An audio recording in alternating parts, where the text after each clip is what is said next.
Watu 6 wakiwemo watoto watatu na wafanyakazi watatu wameuawa kwa kupigwa risasi na mwanafunzi wa zamani katika shule moja katika mji wa Nashville nchini Marekani. Watatu kati ya waathiriwa walikuwa wanafunzi wa umri wa miaka 9. Polisi waliwataja kuwa ni Evelyn Dykhouse, Hailey Scruggs na William Kinney. Watu wazima waliouawa ni Cynthia Pick mwenye umri wa miaka 61, Catherine Coons mwenye umri wa miaka 60 na Mike Hill mwenye umri wa miaka 61. Shule hiyo ya binafsi ya Kikristo ina wanafunzi wapatao 200 ambapo hufundisha wanafunzi kutoka umri wa miaka 3 hadi 12.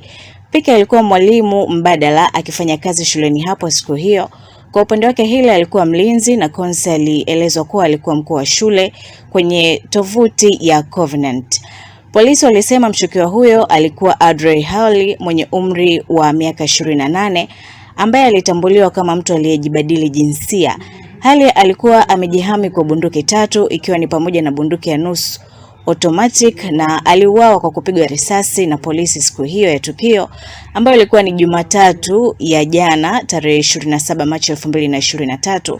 Mshukiwa huyo aliendesha gari hadi shuleni hapo akiwa na gari aina ya Honda Fit na kuingia kwa kufyatua risasi kwenye mlango mmoja wa shule ambao ulikuwa umefungwa. Mimi naitwa Nezia Morris na hii ni Global TV Online. Instagram na Facebook utatupata kwa jina la Global TV Online na Twitter ni Global Habari.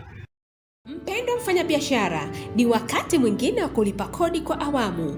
Mamlaka ya Mapato Tanzania TRA imerahisisha ulipaji kodi. Sasa unaweza kuwasilisha ritani, kulipa kodi yako kwa wakati pamoja na madeni ya kodi unayodaiwa kwa njia ya mtandao kupitia lango la mlipa kodi, yani taxpayer portal.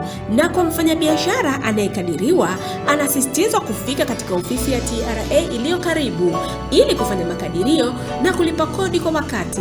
Kumbuka, awamu hii kodi inalipwa kabla au mnamo tarehe 31 March 2023.